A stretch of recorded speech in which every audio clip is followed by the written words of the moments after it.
everybody that was oppressing us, assets has been seized. Yeah. Right.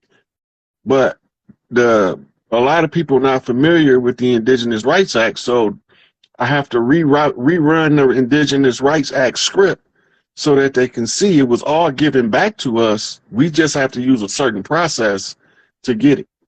I feel like I'm the only one in my family that knows that. Yo, I got Jamaican family. My dad's Jamaican, my mom's Guyanese.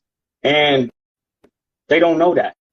And I've been telling them, and they know a bit, but it's the colonization is like fucking up the family.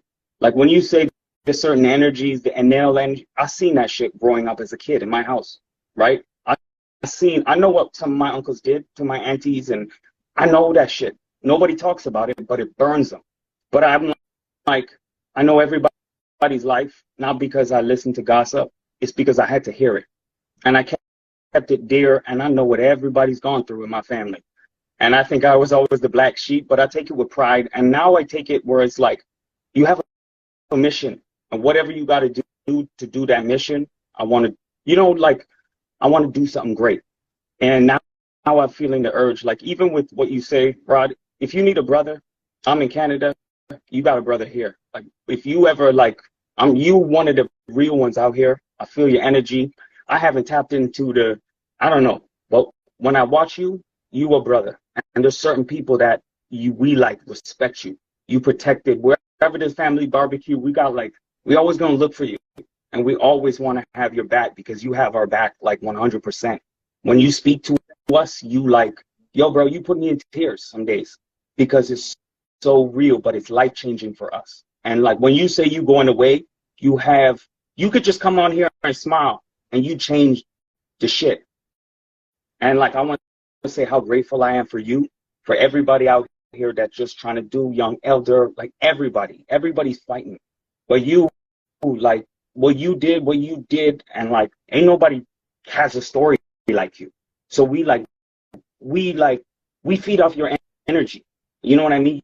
You one uplifting, loving motherfucker, and we love you. Like straight up. I can't even say that. Like I'll say you all day right now. We love you. You're our big brother. You're our uncle. You're like a dad. Like you a real one. And they don't come across. But I'm gonna tell you, I knew you were certified when you said your birthday was November 10th. And I was like, I'm not gonna be conceited. Scorpios, we different. I feel every sign. We are we just different. I'm not bragging. You asked, I forgot the other Rod's name. He even said when you born on the 10, it's something different. Especially when you Scorpio and you born on the 10, the stars are aligned in a different way. And I'm not saying it's this, but you understand. I understand that's a gift. So it's precious. Yeah. Well, 1110 is initiated 10 toes down by orders of Big Mama. Mm-hmm. You know, so I mean, I gotta be who I am in order for us to get free. Yep. You know, so yeah. I'm not with the slave gang. No, I've never been. Like my people, like what people suffer through. I don't care where you come from, but there's a right and wrong. And when you have the ability to do things, you want to help people, right? I'm always down for my people. So, you know, it don't matter who it is, but there's a right, there's a wrong. And just knowing, to me, was like, we always got the story that we came from Africa. That's the story we get, right? Even in their schools. But when you dig deeper, you're like, no. And I love Africa. Don't get me wrong. I love this world. But I live in Canada, and there's something that talks to me. From when I was a kid, and I went on a little trip, and we went to I think it was called the Six Nation Reserves, and we went to see Alexander Graham Bell's house. And they were doing a demonstration, and they picked me. I just wanted to be picked. But I remember they picked me, and I was a bunch around. I was the only black person there. And I felt good. I was like, finally, they're going to pick me. And she was talking about marriage and getting married. I'll never forget that day, but something never left me. Something said, there's something here. You on this something. Even when I went to Alexander Graham Bell's house, I was like, I know that motherfucker didn't make that phone. I was feeling that as a kid, but I couldn't say it because I was always that kid. Like, I just speak my mind. Nobody liked me. I don't care. So, but he used to have a what's called a lab assistant, Uh-huh. and he was a little melanated guy. I can't remember his name, but Louis that's who. Lattimore? Is it Louis No, it Lattimore? wasn't him. Okay, He might have been his. He might have been one of his apprentice or one of his lab hands too. Uh-huh. But back then they was giving the credit to the paleface for what our people was doing. Like everybody believed that Albert Einstein's theories of nuclear fission was a cause of the atomic bomb.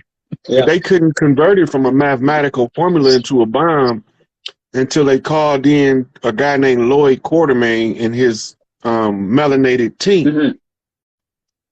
Right? We don't know nothing about him. No. Who the hell is Lloyd Quartermain? Lloyd Quartermain is the one who seen a mathematical formula and had the guide mind to know how to translate it into a working mechanical structure. Yeah. AKA the atomic bomb. Yeah. Somebody in the comments said it was Louis Lattimore was the one with him. But I know he did a lot of work on light bulbs back in that same time frame. The cotton filament.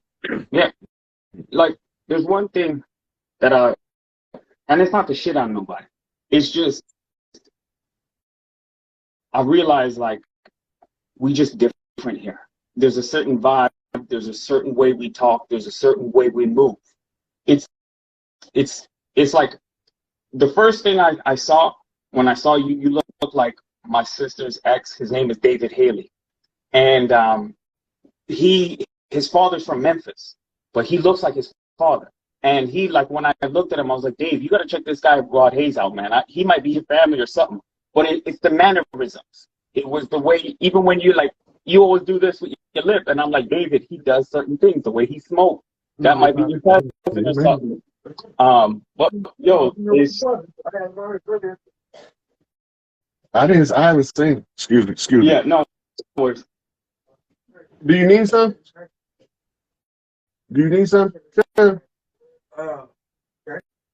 Just come back right over there.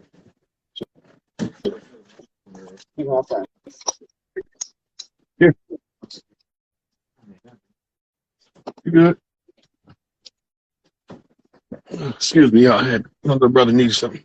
Hey man, I got more than one question, so oh man, this needs a lot, Rod. Like, yeah, it's good for the people to see too, because it needs a lot, man.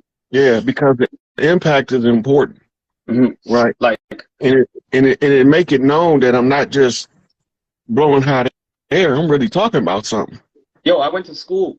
I researched my stuff outside of what you researched. I researched my shit even when you talking. I'm still doing my research, but I'm like, he know what he's talking about. But I'm not gonna lie.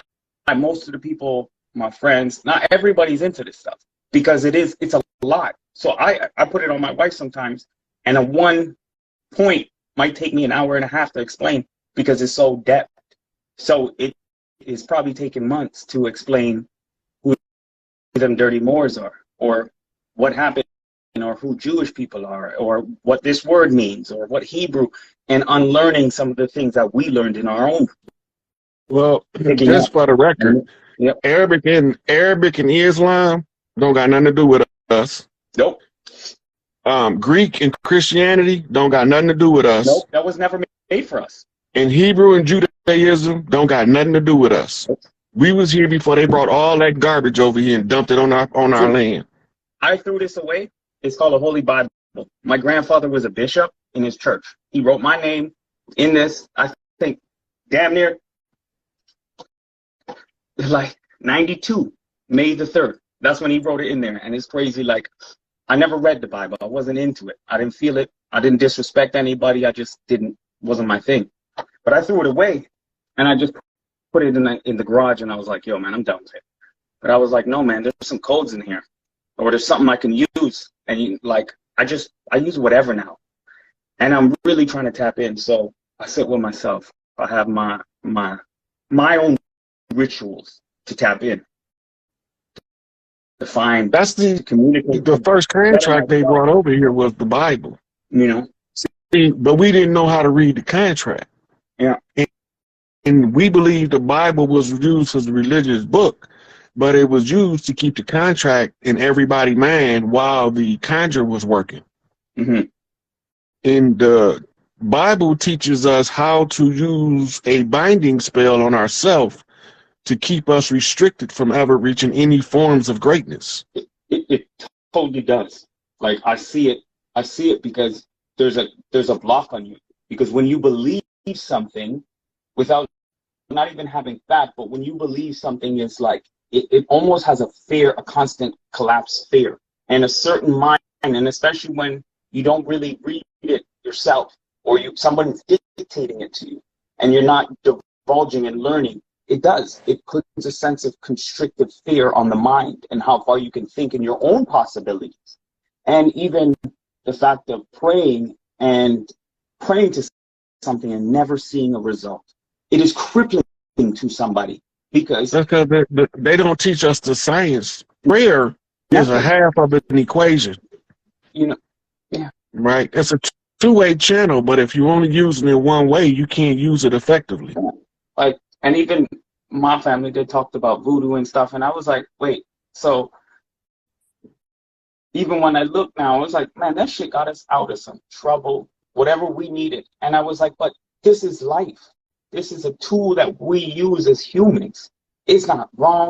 It's not right. We are amazing creatures that can touch into a spirit, get into different realms, different dimensions. Why wouldn't I want to access that to better myself and higher myself and get back to what I need to be? That should be the greatest goal for myself. And they don't teach that in the church. That hurts me. And that hurt me because, my family that came from that. Like hardcore. My dad, like. You got to keep in mind, I was in church with my mama more than anybody else. Mm. Right? She kept us in the church when we was little. Yeah. Right? And she used to always I used to always be like, why they lying up there all the time? I knew they was lying to us when I was a baby. Yeah. Well, my mama pinched the shit out of me in church for calling a preacher loud while he was telling us the Jesus story. This is a true story. I'm not making it up. So she ringed my arm, but when I got home, she said, baby, you can't say that in the open. Yeah. She said, we was at church, but we don't know who was at the church with us. Yeah. And there's some people that'll hear you say that, they will come looking for us. Yeah. So I stopped saying stuff, blurting stuff out in church. Yeah. Because it made perfect sense with what she was saying, but it wasn't 2 years later that when I realized school was a farce. Yeah. I was in the 5th grade. Mm-hmm. Right? That was when we was moving from Grand Rapids, Michigan back to Pontiac again. I was done. Yeah. I failed the 6th grade. Not because I was dumb, but I was done participating in them shenanigans. Yeah. Yeah. I seen it for what it was as a child. Yeah. But nobody don't listen to the children. No, they don't. The children can tell you that school is a farce. Yep. They tell us all the time, but we be like, just shut up, take your ass to school, go learn something. They ain't teaching us nothing. I had a teacher, I called him out, he was racist. We lived in Scarborough, so I grew up multicultural, but there was a lot of Chinese and Filipino. Then I moved and we went to Pickering. Like, we moved a lot, right? I love my dad, I love my mom, but my dad was never a real man to my mom and my family, right? For whatever reason, but that turned me into who I needed to be. So I understand that, and I do my thing, right? But my dad taught me certain things. But when I went to Catholic school, it would just like, I went to school, I was one of the only black kids in the school. The teacher literally had me sitting turned into a corner because I was disruptive. Oh, I had ADHD, I had this, but I challenged him. And the religion stuff, I challenged him. From what I knew and what I felt, I used to just say what I felt. And the worst thing? The worst thing for social development was one of the best things my mama ever told me. Mm-hmm. Don't let nobody tell you who you are. Yeah. That changed my whole paradigm, because that made me to the point where they talking at me, but they not talking to me. Mm-hmm. I don't understand that jargon that they spewing. That don't got nothing to do with me. Yeah. I didn't come on no slave ship. My ancestors wasn't no bond servants. Like they We've used to been here. We've they used been to on say this land, and we're gonna be on this land. and I was like, my spirit is too much of a fighter. I'm 5'8", and I was a small dude, but I knock people's out. That's a And I traditional didn't always Scorpio want to. trait. And I'm a cool dude. I'm always like, yo, man, go home. I'm chilling. I'm never aggressive at all. But when it comes to protecting myself, I'll protect myself and my people. And I'm going straight for your chin. I ain't talking. If I feel the vibe, yo, I gotta go. I move quick and I'm doing it. Yeah. But I never want to have to do that. But it's like, I know my spirit is protected. It's fight. There's something What's your deeper. name again, Money? Pardon me? What's your name again? My full name is Dean Paul Gideon Earl Henry. Is just call Yeah, you Dean? Dean. Yeah, everybody Yeah. calls me Dean. Yeah, Dean. That's who run the university. So it was good talking to you, Dean. I'm gonna take Yeah, another caller in. I'm one probably gonna love, take a bro. couple more Yeah, before I cut out yeah. it. I enjoyed the conversation. Oh man, I'll leave my number in the chat after, man, or in your inbox anytime, Roger. All right. All right, one love, everybody. One love, Peace, God. God. Peace, God.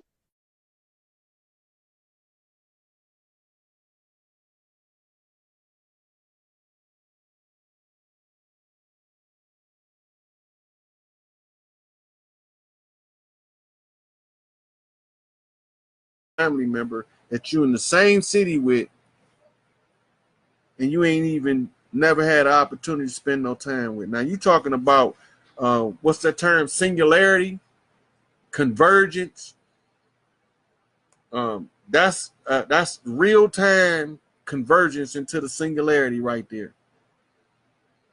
That's real time convergence. That's that's some heavy shit. Uh, hey, LOL Adams. Um, so the sisterhood is important. The art, it's gonna look so different than regular school, but it's gonna look so much like a tribal village in a modern era setting. Mm-hmm. Yeah, I like to see y'all meet in person. This is making me all motherfucking mushy and shit. I don't even get mushy. Yeah, yeah. Y'all keep me posted on y'all interaction, Mizell, King Eddie. I'd like to see how that turned out. Y'all got to run across some family members on a video. Yeah, just pull that. That's gangster. This is what it's all about. You gotta remember, in the history of America, we wasn't allowed to form coherent, competent, structured families. All of our families had to be fragmented, broken, or dysfunctional in order to be left alone. Now, in the same book where it talk about the crucifixion is about us, the ones they call the black folks, the niggas. And you go in there, you realize that after the crucifixion, after they crucified us, they said they divided up the royal garments. Now, we all know they call the family the fabric of the family. What is a fabric? It's cloth, right? Now, watch what they do to it. They took the fabric, divided it up, and sold it from the auction block. What they do to the ones they said were slaves in colonial America, the POWs were sold.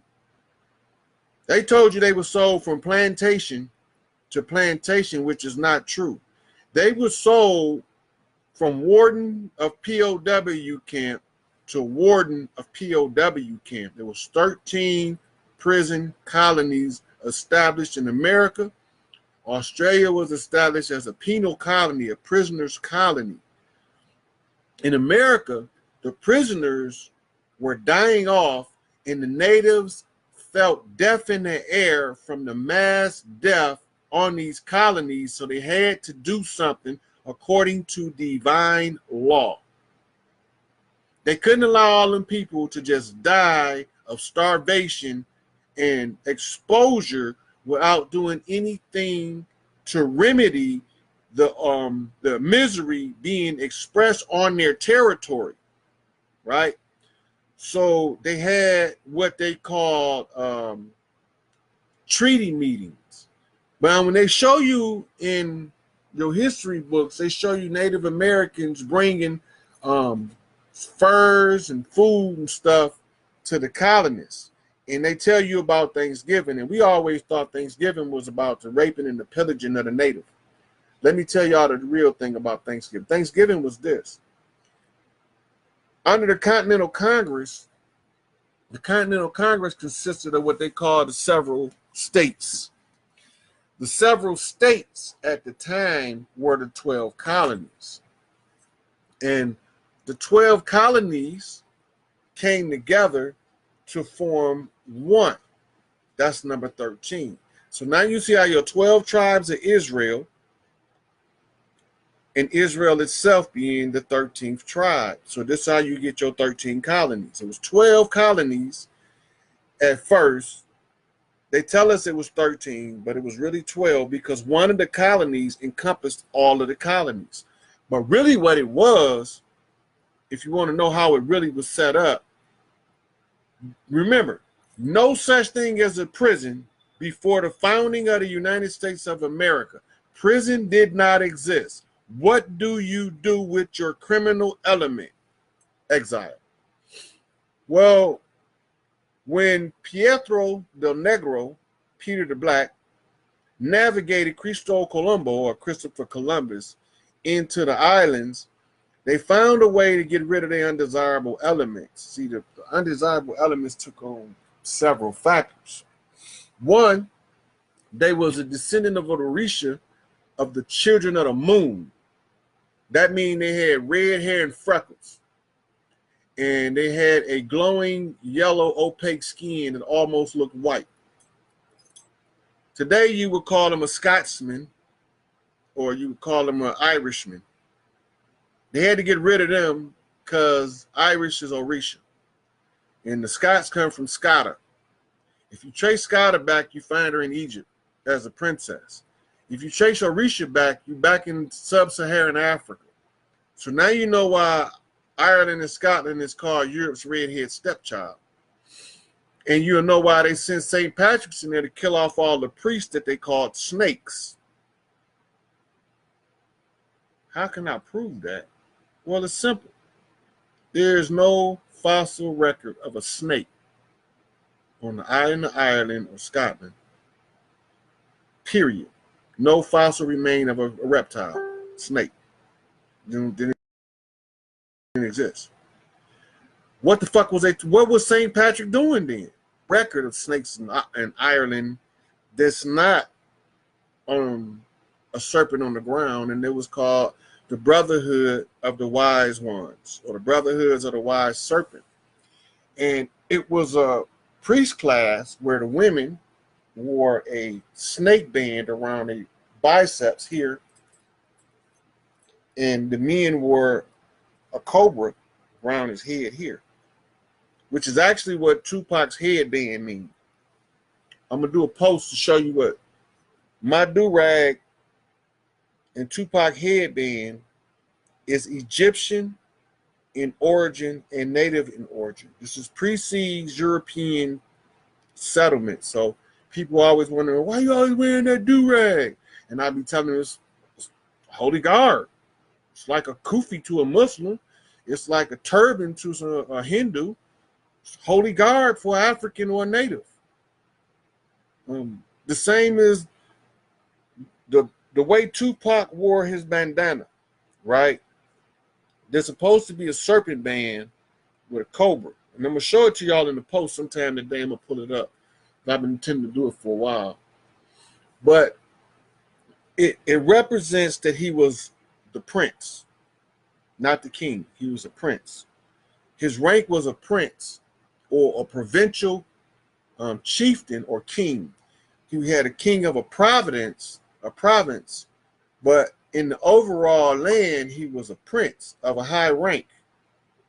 And you know him in the history books as King Tut. right? So earlier, um, um, my sister asked me what I meant by that being Tupac in the Revelations. And this is going into that. So Tupac was a master of a very high degree. And Tupac went on a 22-month grievance vexation campaign. You know what I mean by that?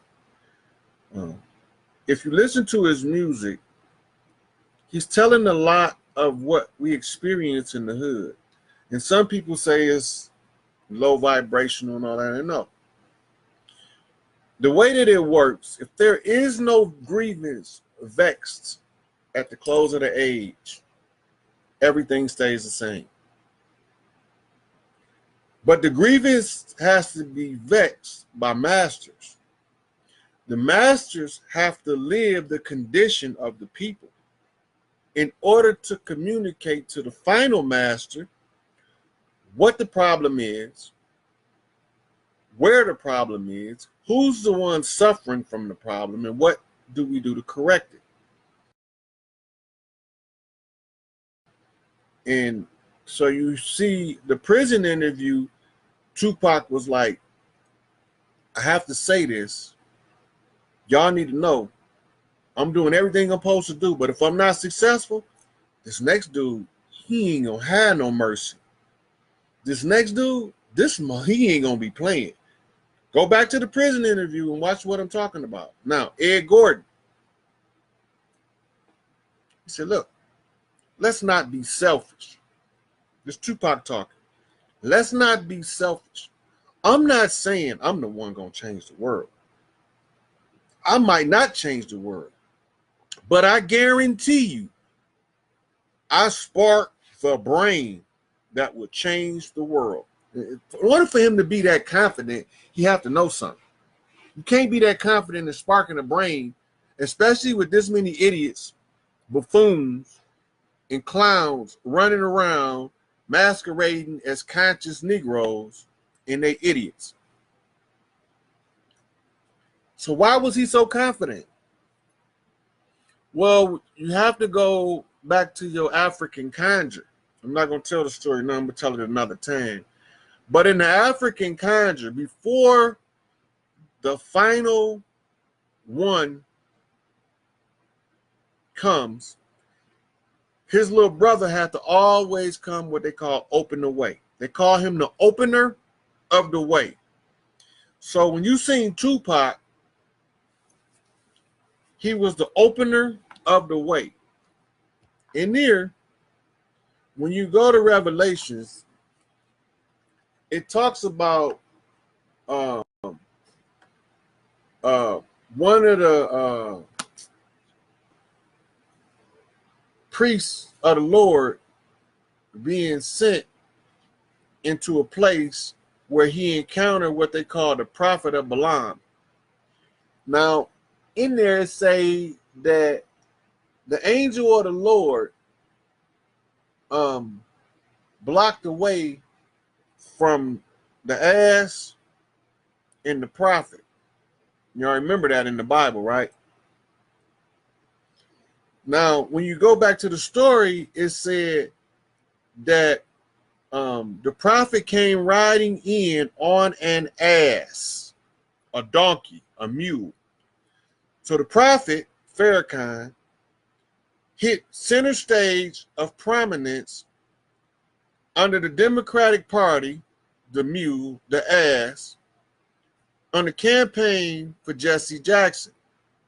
But he said there, the prophet of Balaam encountered an angel of the Lord who stood before the ass and the prophet. The prophet didn't see him at first. The ass saw him first, Jesse Jackson. Now, Tupac performed at Jesse Jackson's presidential announcement when he was running for president in 1983, and he performed Raising in the Sun right, where he met Farrakhan at. And Farrakhan didn't recognize who Tupac was at first. Because remember, the ass, Jesse Jackson, knew who the fuck he was. But Farrakhan didn't know who he was at first, right? Watch what happened. The angel of the Lord, Tupac, began to scold the ass and begin to tell the prophet certain things, right? So now, this is Tupac. Now, there's one part of the prophecy I'm going to mention, then I'm going to wrap it up after this because this is almost the second hour and I'm only supposed to get like 15 minutes on this one. But my sisters got me kind of pumped up and I couldn't stop. Oh, there go my Israel, Tabera. I see you, girl. I've been waiting on you.